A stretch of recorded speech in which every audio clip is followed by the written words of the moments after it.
할렐루야. 네. 자, 오늘은 사도행전 1장 말씀을 통해서 성령의 사람, 부활의 증인이라는 제목으로 함께 은혜 나누도록 하겠습니다. 자, 오늘 읽으신 사도행전 1장 말씀, 너무 잘 아시는 말씀이죠. 특별히 잘 아시는 말씀, 어떤 구절이 있습니까? 사도행전 1장 8절 말씀, 너무 잘 아실 거라고 생각이 되는데요. 우리가 선교 혹은 전도 혹은 복음 전파를 할 때 많이 인용되고 묵상하는 말씀입니다. 자, 우리 같이 한번 읽어보실까요? 1장 8절만 외우신 분들도 많이 계실 거라고 생각이 되는데요. 1장 8절 같이 읽어보도록 하겠습니다. 오직 성령이 너희에게 임하시면 너희가 권능을 받고 예루살렘과 온 유대와 사마리아와 땅끝까지 이르러 내 증인이 되리라 하시리라. 아멘. 자, 여기 나오는 말씀, 예루살렘과 온 유대와 사마리아와 땅끝까지 이르러 복음을 전하라 라는 그 주님의 말씀, 너무나 귀하고 중요한 말씀입니다. 자, 그런데 오늘은 그 말씀 앞뒤로 있는 너희가 성령을 받고 또한 권능, 능력을 받아서 주님의 증인, 특별히 부활의 증인이 되라라는 그 말씀에 조금 더 집중해서 함께 말씀을 보고 은혜를 나누도록 하겠습니다. 자, 요한복음에 보시면 예수님께서 14장에서 이런 말씀을 하십니다. 자, 우리 같이 한번 읽어보면 좋겠는데요. 요한복음 14장 16절에서 17절까지 말씀입니다. 같이 읽겠습니다. 내가 아버지께 구하겠으니 그가 또 다른 보혜사를 너희에게 주사 영원토록 너희와 함께 있게 하리니 그는 진리의 영이라. 아멘. 이 말씀에 우리가 의지해서 보면 우리 가운데 오신 첫 번째 보혜사가 있다라고 말씀하고 있습니다. 그 첫 번째 보혜사가 누구입니까? 예수님, 예수 그리스도가 우리에게 먼저 오신 보혜사이시죠. 보혜사라는 말의 뜻은 중보자 혹은 대변자라는 뜻을 갖고 있습니다. 예수님께서 첫 번째 보혜사로 우리에게 오셔서 우리의 죄를 위해서 용서해 주시고 십자가로 그 죄 문제를 해결해 주셨습니다. 그리고 중보자가 되셔서 하나님과 인간 사이의 관계를 회복해 주시고 화해시켜 주신 분, 이분이 바로 첫 번째 보혜사이신 예수 그리스도라는 것이죠. 그런데 그 예수님께서 오늘 요한복음을 통해서 말씀하시길 내가 나 말고 또 다른 두 번째 보혜사를 너에게 보내겠다. 그리고 그 보혜사가 너희와 함께 영원토록 있게 하겠다라고 약속의 말씀을 주셨습니다. 그 두 번째 보혜사가 누구입니까? 성령님이시죠. 여기 나오는 것처럼 진리의 영이신 성령님, 이분이 바로 두 번째로 우리에게 오신 보혜사라고 할 수 있습니다. 자, 그러면 이 말씀을 보면 예수님께서 우리에게 약속하시기를 내가 너희에게 성령님을 보내고 너희와 영원토록 함께 있게 하겠다라고 말씀하셨는데, 자, 그렇다면 그 성령님께서 지금 이 자리에 우리와 함께 계심을 여러분들은 알고 있습니까? 그 성령님께서 우리 모두에게, 여러분들 한 명 한 명 삶 가운데 함께 하시고, 그리고 여러분들 마음속에 항상 함께 하심을 여러분들은 믿고 계시나요? 네, 우리 아멘으로 대답할 수 있습니다. 자, 그런데 혹시 아직 대답을 못 하시는 분들에 있어서도 제가 그것을 확인할 수 있는 좋은 방법, 어렵지 않은 방법이 있습니다. 제가 여러분들에게 질문을 하나 드릴 텐데 제 말씀에 동의를 하시면 그 질문에 아멘으로 대답을 하시면 됩니다. 자, 질문은 이것입니다. 여러분들은 예수님께서 나를 위해 이 땅에 오시고 예수님을 믿음으로 내 죄가 용서받고 내가 구원받고 영원토록 영생을 얻는 구원을 얻을 것이라는 것을 믿고 계십니까? 아멘. 그렇습니다. 예수님은 우리의 그리스도시고 구세주시죠. 자, 그런데 우리가 이렇게 아멘이라고 대답할 수 있는 것은 성령님께서 내 안에 계시기 때문입니다. 성령님께서 나와 함께 사역하고 계시기 때문에 내가 이러한 귀한 신앙 고백을 마음으로 시인하고 입술로 고백할 수 있는 것, 바로 성령님께서 우리와 함께 계시기 때문이죠. 성령님께서는 이미 예전부터 우리와 함께 계셨습니다. 그렇다면 우리는 무슨 사람입니까? 우리 모두는 다 성령의 사람이 되는 것이죠. 우리는 모두가 성령의 사람입니다. 그러면 우리는 성령의 사람으로서 성령의 능력을 받아 성령 충만한 삶을 살 수 있게 되는 것이죠. 자, 그런데 문제는 과연 우리가 정말 온전한 성령의 사람으로서의 삶을 살고 있느냐 하는 것입니다. 우리가 마음에는 정말 성령의 사람으로서 살고 싶지만 그러지 못한 모습을 보일 때가 더 많다는 것이죠. 왜 그렇습니까? 나의 목소리가 너무 커서 성령의 소리를 듣지 못하기 때문입니다. 내 생각이, 내 주장이 너무 강해서 성령님께서 나와 함께 하고 계시지만 그 성령님의 말씀을 듣지 못하고 그 뜻에 순종하지 못하기 때문에 나는 성령의 사람이면서도 온전한 그 역할을 하고 있지 못하는 것이죠. 자, 그렇다면 우리에게 중요한 것은 우리가 이미 성령의 사람인데 어떻게 해야 성령의 능력을 온전히 받을 수 있을까? 이것이 우리의 같이 생각해 볼 그런 문제라는 것입니다. 이렇게 성령의 능력을 받아야 그 능력이 온전하게 발현되어야 우리가 말 그대로 성령 충만한 그런 사람이 될 수 있기 때문이죠. 정확히 말하면 우리에게 계신, 우리 안에 계신 그 성령님의 능력을 나를 통해서 완전히 극대화시켜서 나타낼 수 있는 것, 이것이 바로 우리가 고민하고 기도해야 할 성령 충만을 위해 꼭 생각해 보아야 할 그런 문제라는 것입니다. 그럼 오늘 말씀에서는 과연 우리에게 어떤 능력이 필요하고 어떻게 능력을 받아야 하는지 말씀에서 어떻게 보고 있는지 살펴보도록 하겠습니다. 자, 오늘 읽으신 사도행전 1장 말씀 어떤 배경을 갖고 있습니까? 예수님께서 부활하신 후에 제자들과 함께 지내셨죠. 그리고 나서 이제는 하늘나라로 올라가는 승천을 하기 전에 그때 장면이 오늘 읽으신 사도행전 1장에 나오는 그 본문의 배경입니다. 자, 그런데 제자들은 그 부활하신 예수님을 만났지만 아직까지는 무엇이 임하지 않았을까요? 성령님이 아직은 임하지 않았습니다. 자, 그러다 보니까 성령의 능력을 받지 못했고 부활이라는 것이, 그 예수님, 부활하신 예수님을 본다는 것이 어떤 의미인지를 아직은 완전히 몰랐던 것 같습니다. 그렇기 때문에 그들은 부활을 받지만 그 부활을 증거하는 증인으로서의 준비가 아직 되지 않고 있는 상태였다는 것이죠.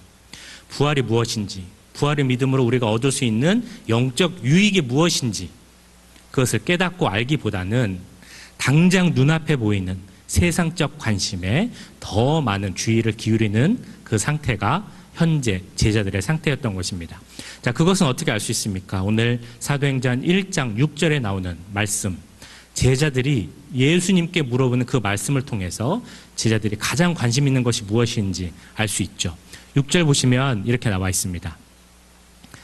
그들이 모였을 때 예수께 여쭈어 이르되 주께서 이스라엘 나라를 회복하심이 이때이니까 라고 물어봤다는 것이죠. 물론 이 질문은 이 제자들을 포함한 이스라엘 백성들에게 너무나 중요하고 아주 시급한 질문이었습니다. 왜 그렇습니까? 여러분들 잘 아시는 것처럼 이스라엘이라는 나라는 정말 오랜 기간 동안 수백 년 동안 이민족의 침입을 받았고 지배를 당하는 나라였습니다. 그 당시도 로마라는 나라의 속국으로서 지배를 당하고 있었죠. 그렇기 때문에 그 제자들에게, 이스라엘 백성들에게 우리가 언제 회복할 수 있습니까? 언제 독립할 수 있습니까? 이것은 당장 하루하루의 삶과 연관되는 아주 중요한 문제였습니다. 특별히 제자들이 여기에 또 더 관심을 갖는 이유가 있었는데요. 그것은 무엇이었냐면 예수님을 통해서 그분이 구세주가 되어서 이스라엘이란 나라를 회복시켜 주셔야만 나도 한 자리를 차지할 수 있기 때문에 그들은 이 회복과 독립에 더 많은 관심을 갖고 있었습니다. 하지만 그들에게 더 중요한 것은 그 나라, 이스라엘이란 나라가 언제 회복되고 언제 독립되느냐, 그것이 중요한 것이 아니었죠. 중요한 것이 무엇입니까? 성령 통해, 성령 가운데 그 부활의 의미가 무엇인지 깨닫고 영의 눈을 떠서 성령을 받고 성령 충만함에 이룰 수 있는 것이 그들에게 있어서는 정말 중요한 문제였다는 것입니다.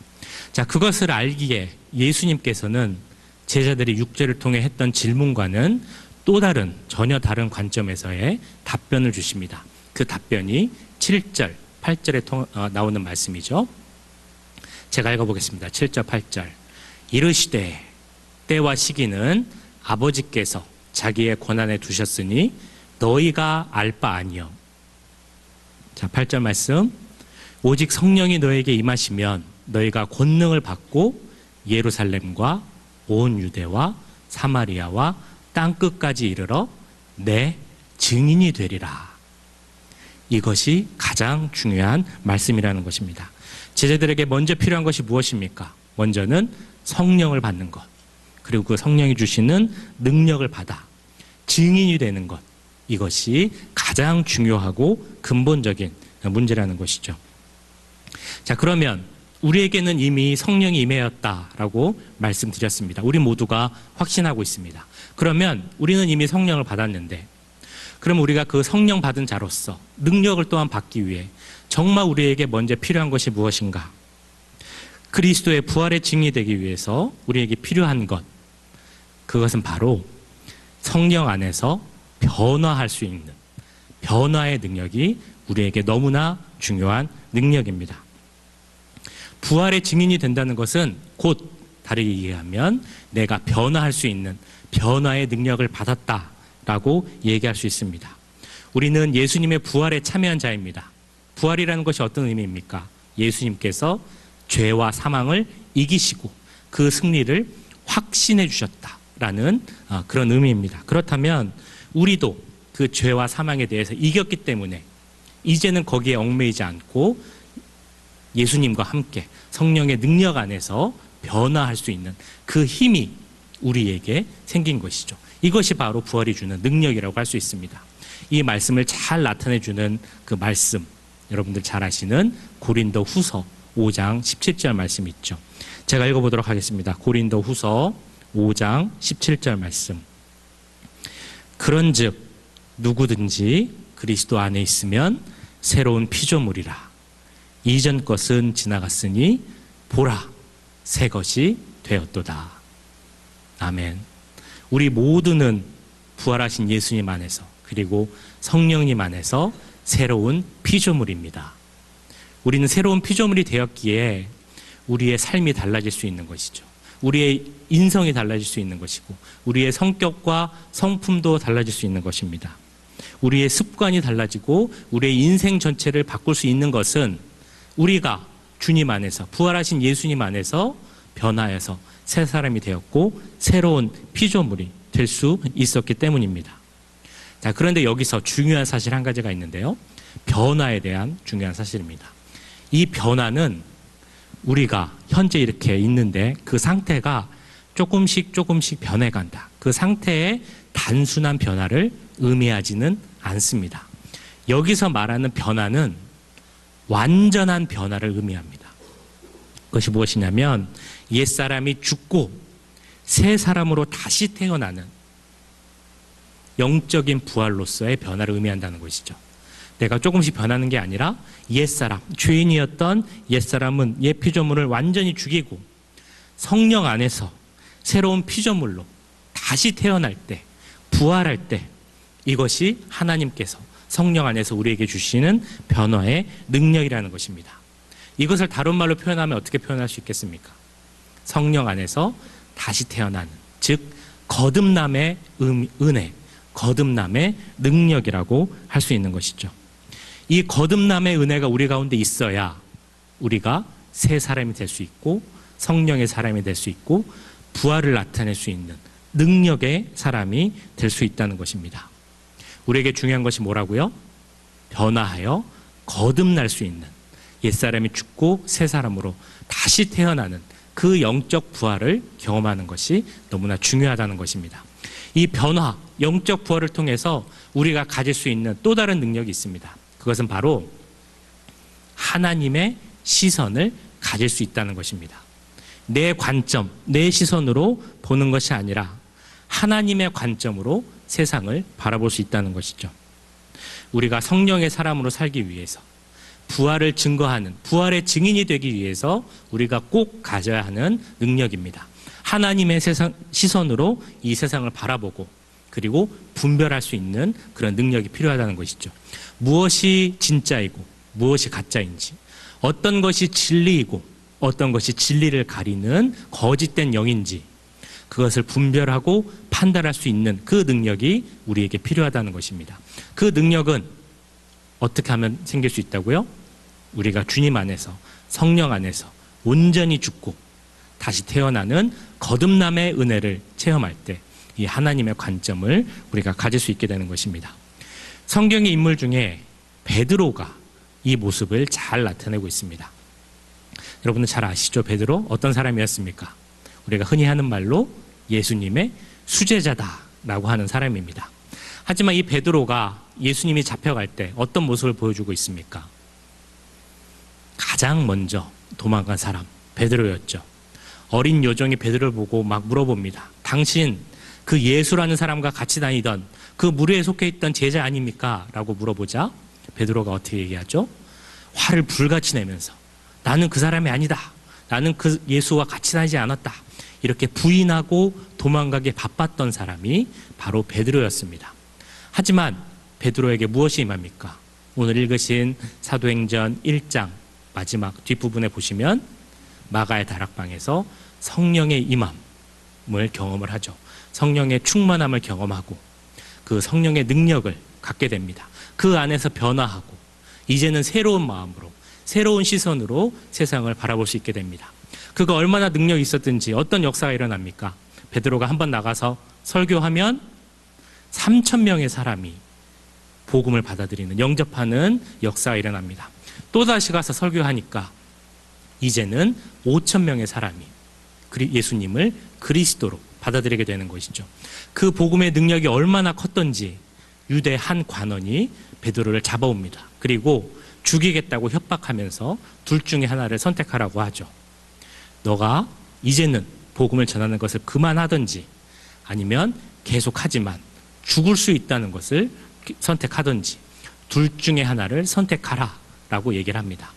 그때 베드로가 뭐라고 대답을 하냐면 사도행전 4장 19절에 나오는 말씀입니다. 하나님 앞에서 내가 너의 말을 듣는 것과 당신의 말을 듣는 것과 당신의 말을 듣는 것이 하나님의 말씀을 듣는 것보다 더 옳은지 너희가 판단해보라 라고 얘기를 합니다. 이게 무슨 의미입니까? 내가 그 질문에 대답할 필요도 없다는 것이죠. 네가 보면 알지 않느냐, 내가 무엇을 선택할지, 어떤 것이 더 옳은지 누가 봐도 알 수 있다라는 그 담대한 믿음의 표현이었습니다. 겁이 많고 예수님을 부인했던 그 베드로가 이렇게 변화할 수 있었던 이유, 성령을 받고 능력을 받아 변화하여서 하나님의 관점으로 세상을 보았기 때문에, 무엇이 더 중요한 것이고 어떤 것이 더 진리인 것을 알았기 때문에 그 담대한 믿음의 선포를 베드로가 할 수 있었던 것입니다. 우리도 이처럼 베드로처럼 변화하여서 거듭나서 새로운 능력, 이 세상을 하나님의 눈으로, 하나님의 관점으로 볼 수 있는 그 능력이 우리에게 필요합니다. 오늘 말씀 가운데 9절 10절을 보면 이에 대해서 또한 우리에게 주시는 하나님의 메시지를 들을 수 있습니다. 9절 10절 보시면 제가 읽어보도록 하겠습니다. 이 말씀을 마치시고 그들이 보는데 올려져 가시니 구름이 그를 가리어 보이지 않게 하더라. 올라가실 때 제자들이 자세히 하늘을 쳐다보고 있는데. 아멘. 자, 이 말씀은 어떤 장면이죠? 예수님께서 승천하시는, 하늘나라로 올라가시는 장면입니다. 그 하나님께서 올라가시는, 예수님께서 올라가시는 장면을 제자들이 눈을 들어, 고개를 들어 바라보는 그런 장면이라는 것이죠. 자, 이것은 실제적인, 현상적인 장면을 표현하고 있지만 우리는 이 말씀 속에 내포되어 있는 그 내재적 의미에 한번 집중을 해봐야 됩니다. 어떤 말씀입니까? 이제는 땅을 보지 말고 고개를 들어 하늘을 보라 라는 그 말씀이라는 것입니다.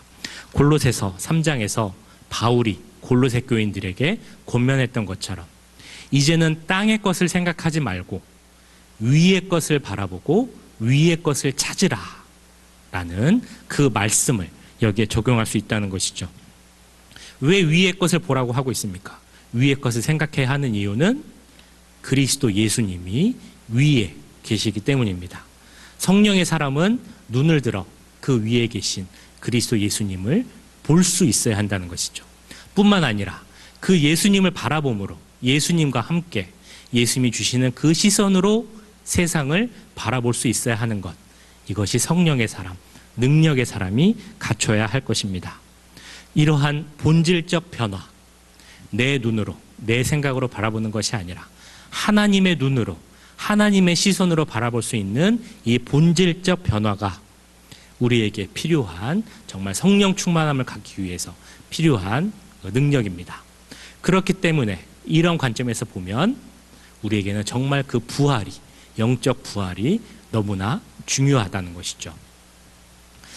자, 우리가 이제 흔히 쓰는 그 세상 달력이 있습니다. 달력에 보면 보통 이제 휴일이 있죠. 명절이 있습니다. 한국 같은 경우는 큰 명절이 2개 정도 있는 것 같아요. 뭐죠? 설날과 추석이 아마 제일 큰 명절일 것입니다. 자, 미국에서 제일 큰 명절 2개를 뽑아보자면 뭐가 있을까요? 네, 이제 곧 다가올 땡스기빙이 있고, 뭐 뉴이어스 데이가 아마 이제 큰 명절이겠죠. 자, 세상에 달력이 있는 것처럼 교회에도 달력이 있습니다. 그것을 교회력이라고 얘기를 하죠. 이 교회력에도 보면 큰 명절, 이제 절기라고 하면 좋은데 큰 절기가 2개가 있습니다. 무엇입니까? 하나는 곧 다가올 크리스마스, 성탄절이고요. 다른 하나는 이제 부활절, 이스터가 되겠죠. 자, 근데 이 교회력에 있어서 이제 중요한 특징은 이 두 개의 큰 명절이 있는데 이 큰 명절을 준비하는 기간이 또 따로 있다는 것입니다. 그래서 크리스마스를 준비하는 기간을 뭐라고 그러죠? 대림절이라고 얘기하죠. 애드벤트라고 하는데요. 그런 준비하는 기간이 있고, 또 부활절을 준비하는 기간은 사순절이라고 합니다. 렌트라고 하는 그 기간이 있습니다. 이처럼 교회력의 특징은 2 중요한 절기를 중심으로 이제 사이클이 이렇게 돌고 있는 것이 교회력의 특징입니다. 자, 그런데 이 전통은 초대교회 때부터 내려오는 것인데, 자, 크리스마스도 중요하고 부활절도 중요합니다. 그런데 초대교회에서 이 2가지가 모두 중요하지만 그래도 더 중요한 거 한 가지를 뽑아보자면 둘 중에 어떤 것이 더 중요하다고 생각을 했을까요? 네, 퀴즈입니다. 어떤 것이 더 중요하다고 생각을 했을까요? 자, 힌트를 드리기 위해서 제가 또 다른 말씀 하나 드리겠습니다. 초대교회에서는 세례받는 것이 너무 어려운 일이었습니다. 1년에 딱 한 번만 세례식을 행했거든요. 그런데 이 세례받는 것도 힘들었지만 세례받기 위해 교육, 세례교육이라고 하죠. 훈련받는 것도 너무 힘들었습니다. 그 기간이 얼마나 됐냐면 지금처럼 뭐 1달, 2달 이렇게 되는 것이 아니고 6개월, 1년, 2년, 최장으로는 3년까지도 세례를 받기 위해서 훈련을 받아야 했습니다. 그 이유가 무엇입니까? 그 당시 기독교에 대한 박해가 있기도 했고, 또 무엇을 확인해야 했냐면 이 사람이 정말 나의 모습, 나를 죽이고 예수님과 함께 예수님으로 다시 살아날, 부활할, 예수님만 의지해서 살 그런 믿음의 확신이 되어 있느냐, 이것을 확인한 후에야 세례를 줄 수 있었기 때문에 그렇게 오랜 기간 세례 교육이 있었던 것이죠.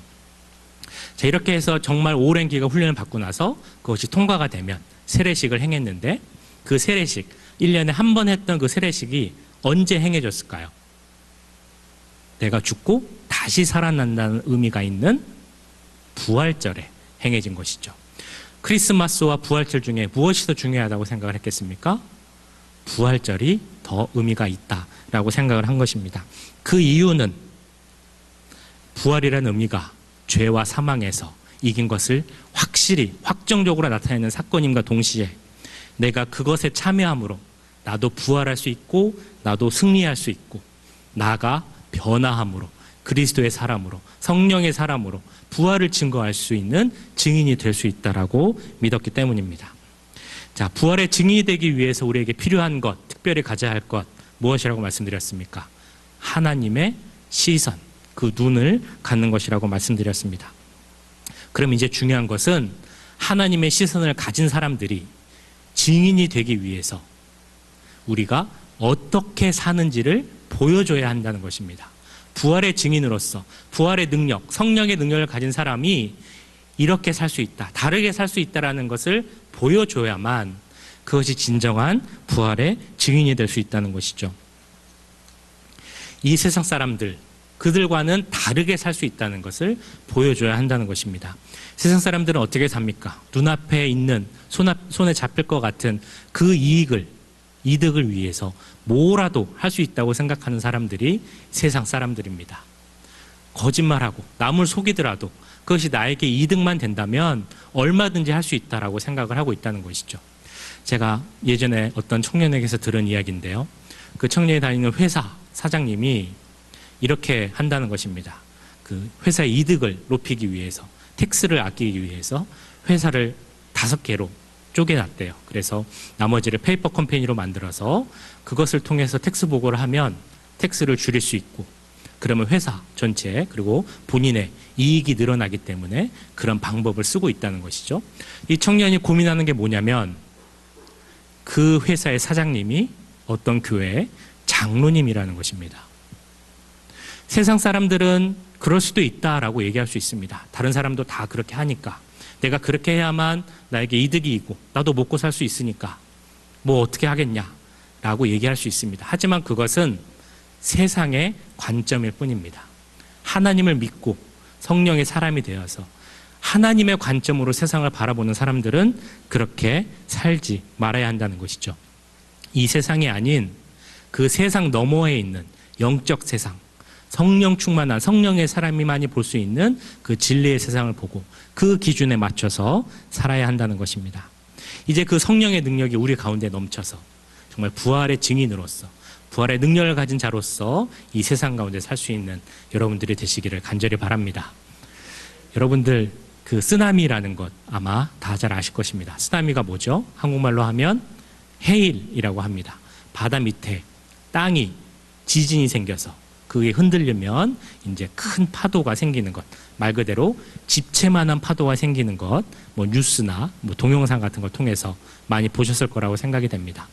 근데 우리가 사실 그 큰 파도는 쓰나미만 통해서 생기는 것은 아니죠. 강한 태풍이나 허리케인 같은 것이 오면 그 바람으로 인해서 큰 파도가 생기는 것을 우리는 많이 보았습니다. 자, 그런데 쓰나미를 통해서 생기는 파도와 태풍 혹은 허리케인을 통해서 생기는 그 파도의 그 크기의 차이가 본질적으로 있다는 거죠. 무엇이 어떤 것이 만든 파도가 더 크다고 생각하십니까? 쓰나미가 만든 파도가 더 크죠. 왜냐하면 과학적으로 분석을 해봤더니 태풍은 아무리 강한 바람이 불어도 외부에서 부는 바람이라는 것입니다. 그 바람의 힘으로 외부에서 일으키는 것이기 때문에 그 바람이 세면 큰 파도를 만들 수 있지만 그 한계가 있다는 것이죠.